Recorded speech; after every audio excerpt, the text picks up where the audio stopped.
Hi, I'm Adam Summer. You're listening to the Yerushalmi Talk podcast with the support of the Yeshivat Devar Yerushalayim in Har Nof, Jerusalem.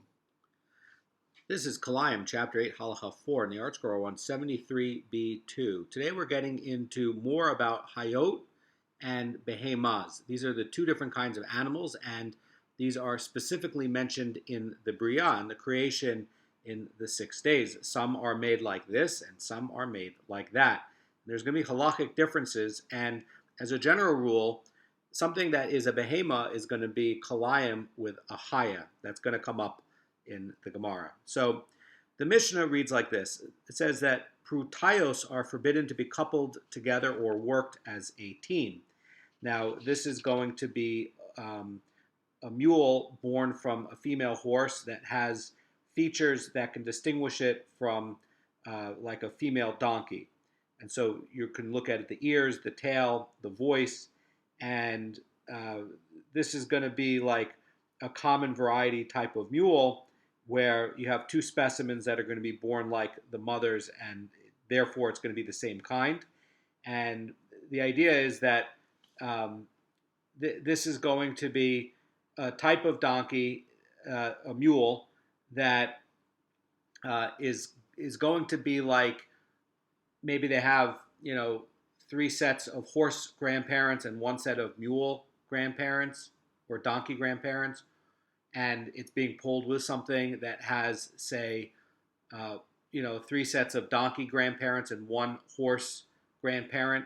So you have this mixed team, and that can't be coupled together, and it can't be worked. And you might say, well, wait a second, but this is a mule and this is a mule. And the sages are saying, well, not exactly, because only if it has all of the same grandparents and it has it in the same ratio, in other words, it has the same percentage of horse in it and the same percentage of donkey in it, is it going to be considered like a same species with another one. And so this is going to be one that's going to be mixed. The Mishnah says that the Ramach is permitted to be coupled or used in a work team with another Ramach. So again, this is going to be a question of, is a Ramach going to be like a Haya, or is it going to be like a Behema? And in the last case, we're dealing with a mixed animal. The question is, what is this Ramachim? This, by the way, is in Megillas Esther in chapter 8. And the Ibn Ezra explains over there that the Ramach is a female horse, and the Rambam says actually this is going to be like a bronco. And although it's a wild horse, the Ramach is still going to be considered, says the Rambam in his Hilchos Kilayim, the same kind of animal as a domestic horse. So again, it's not going to be a Haya. It's going to be a type of domestic horse. And the question is, because again, why was this put in with a kind of mule? And well, a bronco has a little bit different characteristics than a regular horse. And the question is, well, maybe this Ramach is somehow like a mixed breed between maybe like a Haya and a Behema, and like a wild horse and a domestic horse, and maybe has these other characteristics that are a little bit domestic and a little bit wild, and maybe it's going to be a lot like a mule. And they're saying, no. This is not a hybrid. This is actually the way this was created. Now, the Mishnah is going to get into something that I found really interesting, and it's called the Adnae Hasaday. This, by the way, is going to be like an orangutan or a gorilla or a chimpanzee, some sort of ape.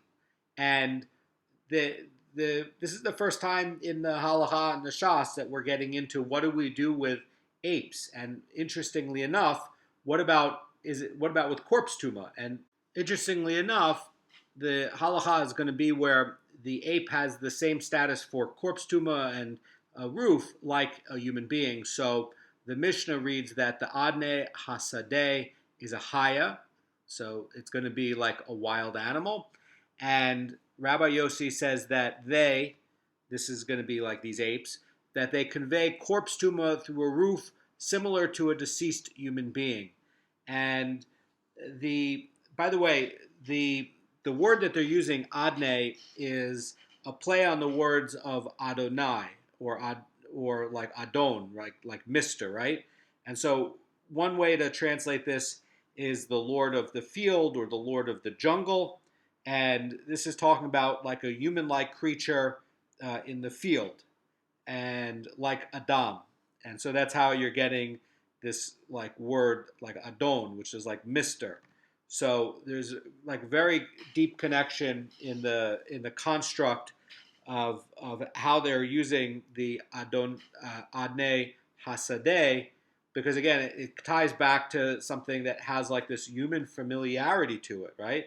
And so you see, like what Rabbi Yossi is saying, that it has corpse tuma through a roof, just like a human being. Now, I just want to recap on this. So any person or utensil or clothing or food that is in the same roof as a human corpse, by the way, even a part of the human corpse gets tuma. That's just a basic kind of thing. It's called the tuma of the roof, and that's the Tumas Ohel. Anyway, so the case over here is that since the corpse of a chaya is going to transmit tuma through contact or through being carried, that's the normal issue with the corpse tuma of the chaya. But over here, Rabbi Yossi's mentioning a novelty. He's saying that yes, this is a chaya, but for this particular creature, it transmits tuma in the same unique way that a human being transmits tuma. So that's the novelty here. And normally, again, for a chaya, if you carry the piece of the corpse or the nevela, so if you're carrying it, you're going to get tuma. But over here, this is going to be even where if you're under the same roof. Again, now we're going to get into some of the disputes between, is it going to be a behema or is it going to be a chaya? And the Gemara cites the next set. It says that the hedgehog and the bush weasel, and these are going to be chaya in the chaya category. However, in regard to the bush weasel, there's a dissenting opinion. Rabbi Yossi says that Bet Shammai says there's a doubt to that status. So there's 6 things about the statuses of something, like we're going to get into it like with the caperberry bush, whether that's going to be like a vegetable or a tree. And there's a maloket between Bet Shammai and Bet Hillel on these 6 categories, and this is going to be one of them, about the status of the bush weasel. And in 3 of the categories, everybody agrees that these 6 categories are like these weird categories. They don't know like where to put it into. And 3 of the categories, actually, Bet Hillel will agree with Bet Shammai. But again, they all agree that there's like this question mark on them. So Rabbi Yossi says that Bet Shammai says there's doubt to the status, and therefore the bush weasel should be treated as a chaya, in that an olive-sized piece of the carcass is going to contaminate through being carried, and it should also be treated like a sheretz, in that a lentil-sized piece of the carcass contaminates through contact. So Bet Shammai is uncertain as to whether this is going to be one of the type of sheretzim that Vayikra has, or whether it's going to be a regular land animal. And the difference between a sheretz or a land animal is going to be with the laws of Tuma and how the Tuma is going to be conveyed. So the law of a hayot is going to actually be more strict. So in the carcass of a haya, whether, by the way, it's going to be non-kosher or kosher, even, by the way, if it's not ritually slaughtered, that it's going to convey tuma through the contact as well as through being carried. And the carcasses of one of the 8 sheretzim is going to convey tuma only through contact. So with respect to the minimum quantity that it conveys tuma, the law of sheretz is going to be more stringent, and the carcass of a sheretz is going to convey tuma through pieces as small as a lentil. But the carcass of a land animal is going to convey tuma only in the piece of the size of an olive or larger, and only when you're carrying it. So because Bet Shammai is uncertain how to classify this animal, Bet Shammai is ruling that the carcass must be given the stringencies of both the land animal, the chaya, or the sheretz. So that's how he's coming up, says the Rambam, that an olive-sized piece is going to convey tuma through being carried like a chaya, and the lentil-sized piece is going to convey tuma through contact like the sheretz. So because of this uncertainty, Bet Shammai gives the stringency of both to the bush weasel. And there's going to be a third dispute. The wild ox, the Mishnah says, is a species of behema. Rabbi Yossi's saying that it's a species of chaya. And the question is like this: what was actually created in the 6 days? When they have a wild ox, and you can see photos of them like in Vietnam, like what is that, right? Was that a type of ox that ran away into the wild and became wild? Well, if that's going to be the case, like what the Rabbanim are saying, then that's going to be a behema, right? Because why? It was created in the 6 days as a behema. It wasn't created as a chaya. But if it's going to be like what Rabbi Yossi says, where no, it was actually created that way, and these oxen that are just living in the wild there in like Vietnam or in India or in these places by these marshes with these very long horns and the anatomies, I mean, it looks like an ox, but you can see it's different from a regular cow.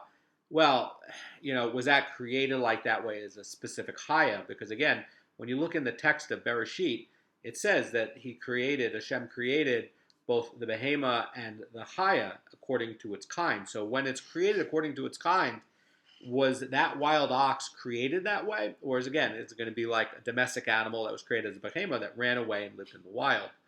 Then we get to the fourth dispute, that the dog is a species of chaya. Rabbi Meir says it is a species of behema. I just want to point out one more thing about the ox. Why do we care about the ox, whether it's going to be behema or a chaya? And that's going to be dealing with chalev and the forbidden fats. So the chalev of behema is forbidden, and that's in the Torah. But the Torah requires that when you slaughter the chaya, that the blood must be covered with earth, but the behema's blood does not need to be covered, and also the chalev of the chaya can be eaten. So there's a couple of differences there, right? So the chalev of the behema is forbidden. The chalev of the chaya is permitted, and when you slaughter the chaya, you can cover it, but you don't have to cover it.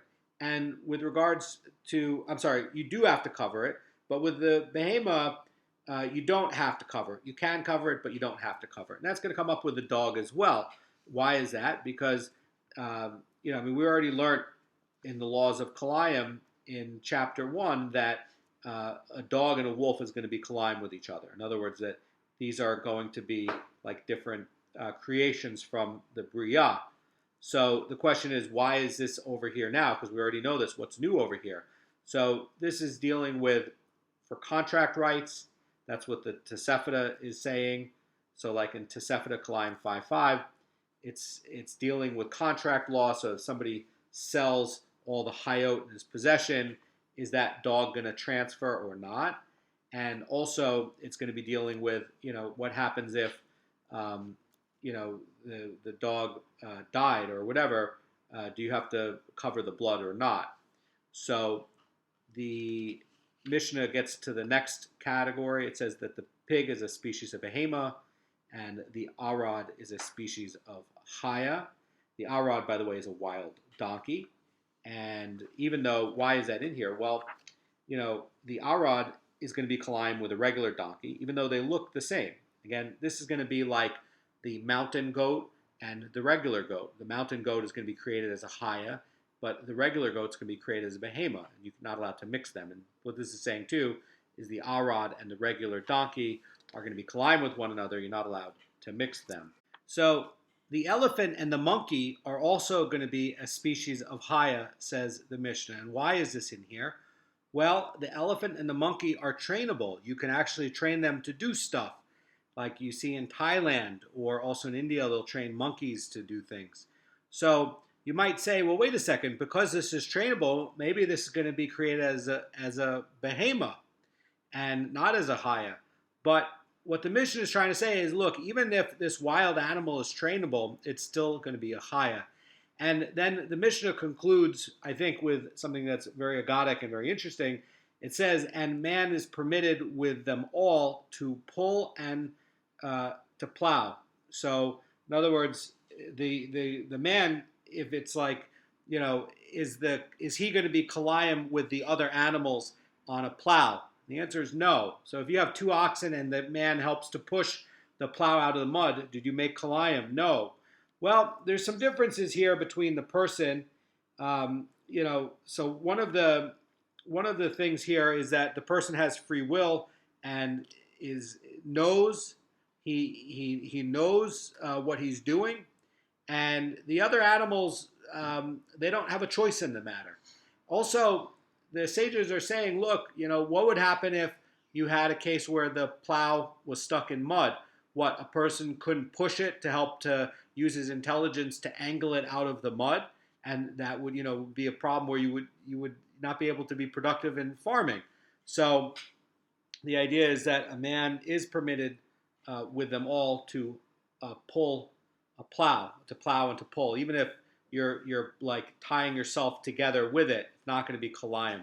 But again, there's a difference between the human being and a behema or a chaya, and that's something that maybe we forget in the modern world, in this world that loves dogs too much and loves cats too much.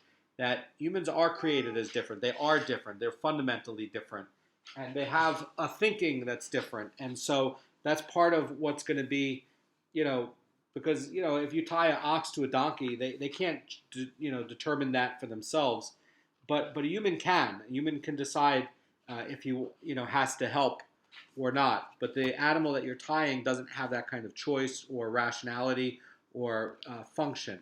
So in terms of like mental capacity. So the Gemara is saying that the prutayos are forbidden to be coupled together or work as a team, but the ramach is permitted with another ramach. So the Gemara is going to define what is meant by the ramach, and Rabbi Imi says in the name of Rabbi Lazar that the ramach is a horse that cannot be restrained with a bridle because of its vigor. In other words, it's a wild kind of horse, like a bronco. And the idea is that a domestic horse can be, you can put in all of the tools for riding a horse, like the bridle and, a saddle and things like that. But you can't saddle a bronco. And the Gemara says, and you say in the verse, he sent letters by couriers on horseback, and the riders of Ahashtarnim B'nei Haramachim. So this, by the way, is in Esther 8:10. And according to the Rosh, the words B'nei Haramachim imply that they were a species called Ramachim. So we see that there's an animal called a Ramach, which belongs to the species, but it doesn't give any hint as to whether this is going to be the same as a domestic kind of horse. But as we see in the Mishnah, that this is categorizing it like the same kind of like a horse, even though it has these wild characteristics, that it's going to be in the same category as a horse rather than say as just a chaya. Now the Mishnah talked about the Adnae Hasaday, that it was a chaya, and as we see that Rabbi Yossi is adding this novelty that this is going to convey corpse tuma through a roof, just like a dead human, and the Gemara is going to identify what is the Adnae Hasaday. And Yassi Arkai says that it is a man of the mountain, and it lives from its middle, and if its middle is severed, it cannot survive. So the line is trying to talk about, says the Rambam, saying that it has an umbilical cord, and the Malbim is saying that this is going to be a great ape like an orangutan, and the Tiferes Yisrael notes that the Yerushalmi doesn't hint that the Adnae Hasaday's middle is attached to the ground. So it says that it remains unclear, says the Tiferes Yisrael, how the ape lives from the middle or its navel. But certainly if you cut either a person or you cut an ape, from the middle, it may be fatal. So the Gemara looks at Rabbi Yossi's view of the Mishnah. Rabbi Yossi says that they convey corpse tuma through a roof like a dead human. That's a novelty.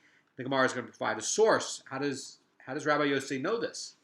So Rabbi Chama Bar Ukva says in the name of Rabbi Yossi ben Chanina that Rabbi Yossi's rationale for ruling that the corpse of an Adnae Hasaday conveys tuma like a human corpse, is from this verse. This is in Numbers 19:16. It says like this: anything that will touch on the open field. So then it continues and says somebody fell by the sword, or a corpse, or the bone of a man, or a grave shall be tamei for a 7-day period. Rabbi Yossi interprets on the open field to be speaking of that which is raised in the open field. What is that? That's the Adnae Hasaday. It has the same word, right? In other words, the term Adnae Hasaday has the same law as the human with regards to corpse tuma, because the Torah itself is saying on the open field, and it would seem to be redundant. And Rabbi Yossi is saying this redundancy is teaching that the bone of a man is going to convey tuma, but also for an ape. So when Rabbi Yossi is speaking of roof tuma, by the way, he's going to be saying that since the verse is cited with the Gemara dealing with contact tuma, according to the plain meaning of the verse, it's evident that in his view, the Adnae Hasaday conveys both kinds of corpse tuma.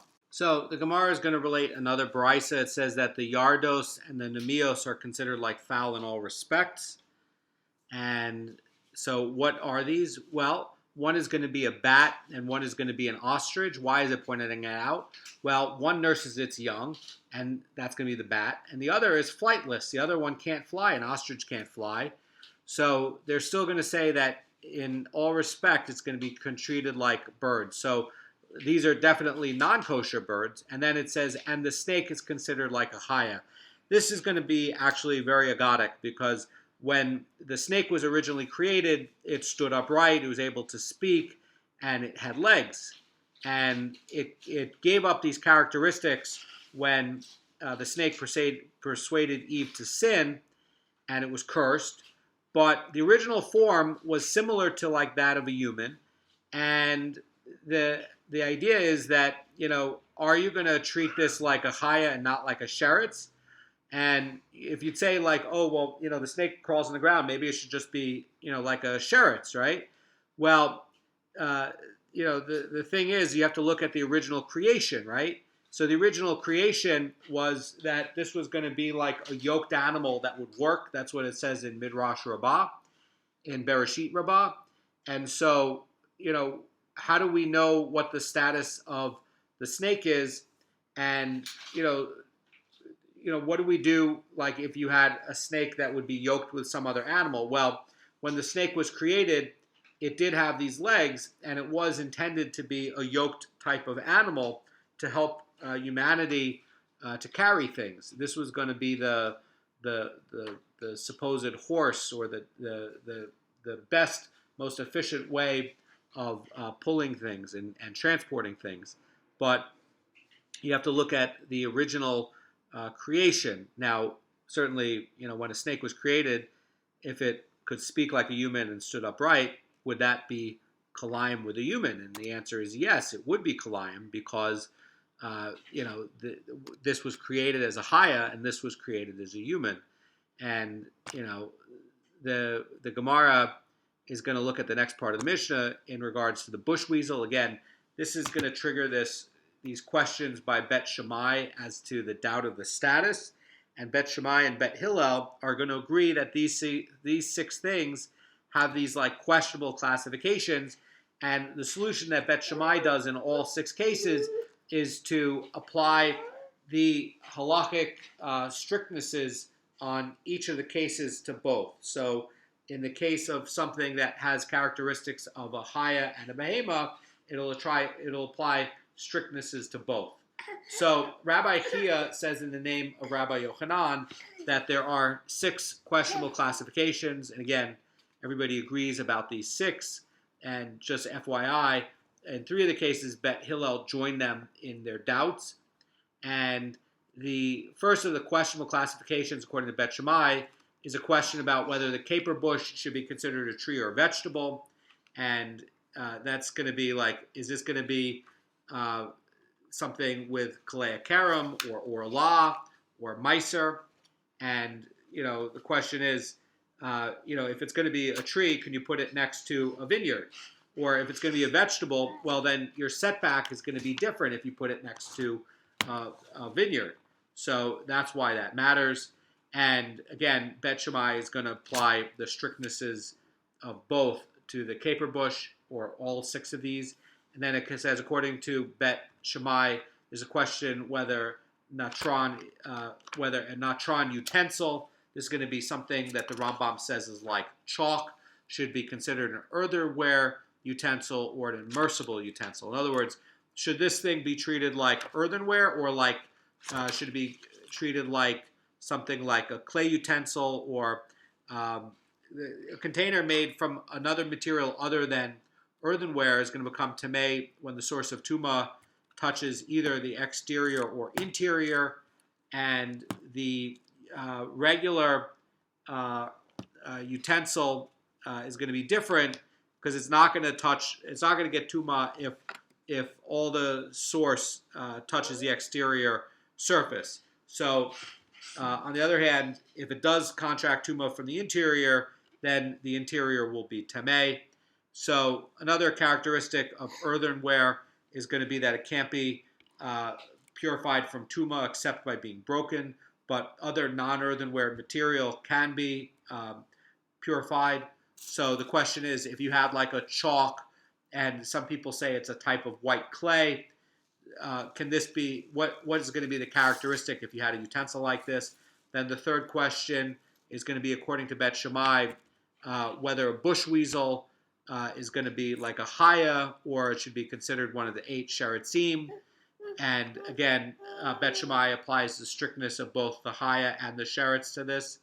Then there's another question about whether the Egyptian bean should be classified among zerayim, like seeds, or among yerkot, like vegetables. This comes up in Masechet Shvius as well, I believe in chapter 5. Then there's a 5th questionable classification, and there's a question whether like the androgynous person should be considered like a male or a female.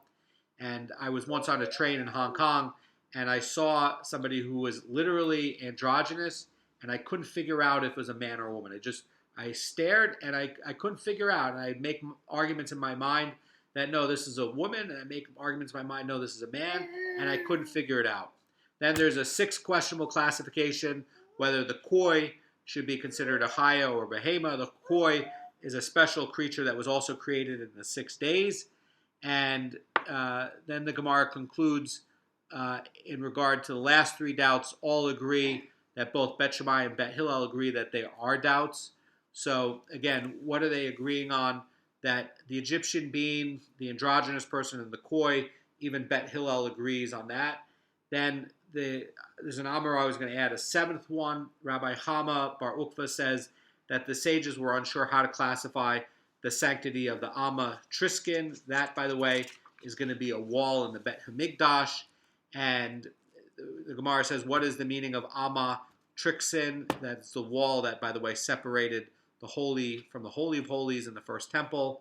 So the Gemara says that Rabbi Yonah of Batsra said that the Trixin is an abbreviation of 2 Greek words, trik, which means inside, and sun, which means outside, and therefore it is like the Amma that is inside and outside. So because of this, they couldn't determine whether the Amma, where this wall stood, belonged to the inside of the Holy of Holies or belonged to the outside in the Heichel, in just the holy area. So the Gemara is going to attempt to resolve this last question by Scripture, and by the way, it can't be resolved by Scripture, but Rabbi Yossi says, this is Rabbi Yossi the Amorah, says, derive the answer from that which is written concerning the building of the temple, where it says the sanctuary was 40 amos long. This is the Heichel at the front, and this tells us that the Amma Trixin was situated not within the Heichel of the Holy, but within the Holy of Holies. And then the Gemara is going to say that Rabbi Manna replies back to him and says, but it was written concerning the dimensions of the Holy of Holies, and he made the chamber of the Holy of Holies, its length along with the width of the building was 20 amos, and the width was 20 amos, and it is written the Holy of Holies. And behind the partition of the Amma Trixin was an area, and the Amma Trixin in length, the amatrixin in width. This tells us that the amatrixin was situated outside of the Holy of Holies. So in conclusion, you can't really prove one way or another whether this was counted as the Holy of Holies or not the Holy of Holies. And again, this is very much, like which category do you put it in? We're not sure.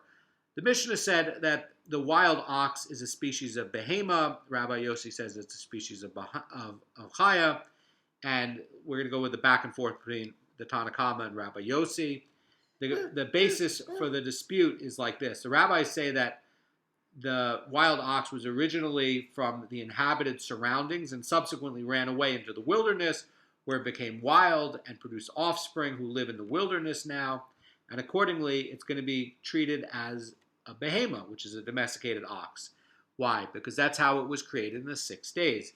And Rabbi Yossi says originally the wild ox was from there, the wilderness, and therefore it's considered as a chaya, and it was created that way in the 6 days. So the Baraisa continues and says that the domestic ox is not Kilayim with the wild ox. That, by the way, supports the view of the Tanakama, because if they were going to be really different species, then it should be Kilayim with one another. So this Baraisa does not accord with the opinion of Rabbi Yossi of the Mishnah.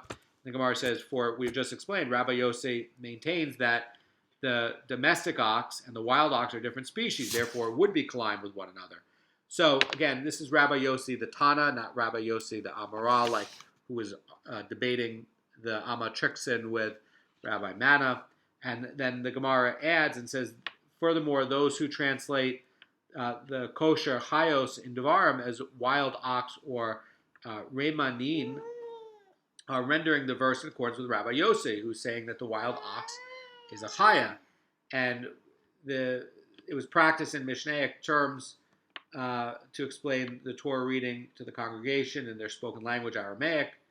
And the reader would read no more than one verse and pause, and the translator would give the Aramaic translation of the verse.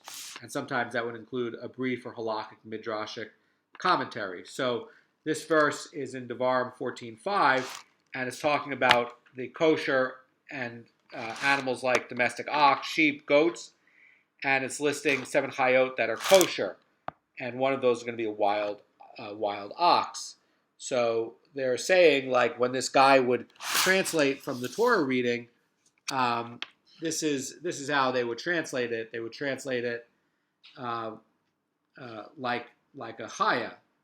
So then there's a ruling in the matter. Rabbi Ba says in the name of Shmuel that a domestic goose and a wild goose are Kilayim with one another. Again, this is going to be a case where they may look the same, and maybe they can even make offspring together. But the point is that they were created as different species. One's created as a behema and one's created as a chaya, and because of that, you're not allowed to mix them. This, by the way, gets up into other cases in offerings later on. So in offerings, you can only bring a behema. You can't bring a chaya as an offering. So they have wild goats or wild sheep, but these are not suitable for an offering. Only the domestic variety, that which was created as a behema in the 6 days. And again, this is pointing out that yes, the domestic goose and the wild goose might look very close to each other, and they might be indistinguishable. But the point is that this was created a little bit different from that. And there's a Gemara that talks about some anatomical differences, like with the testicles that comes up in Bavli, Baba Kama 51a, that there's 2 different species because the reproductive anatomy is a little bit different. And then it says, what is the law with regard to a domestic goose and a sea goose? And the question is, are they going to be Kilayim with one another? And the sea goose is going to be something that's going to be a different kind of bird. And then the Gemara is going to bear upon the question. Rabbi Yudah ben Pazi of Bar Delea taught a Baraisa that answers this question. It says, however, we do not know the name of who was taught in this Baraisa, who this Baraisa was taught in the name of. And the answer to this question can be derived through a Kal Vachomer like this. If, when they are both land geese, you say they are forbidden with one another, then when one is a land goose and one is a sea goose, is it not certainly that they are forbidden with one another? So the domestic goose and the wild goose can both live on land, and they're both going to be Kilayim with one another. What about a bird that lives out at sea? Is that going to be Kilayim with it? So they're saying that it definitely is. So the Mishnah stated the last part that a man is permitted to plow and pull, and this is what's written. It says, you shall not pull with an ox or donkey together. And the Gemara says, with an ox and a donkey you may not plow, but you may plow with an ox and a man, or the donkey and man. In other words, that let's say your plow got stuck in the mud, would you be able to help arrange it and use your intellect to help get the thing out and push and pull and wiggle it and move it to get it out of the mud? You would be able to, and it would not be Kilayim. So have a great day, and we'll get into chapter 9.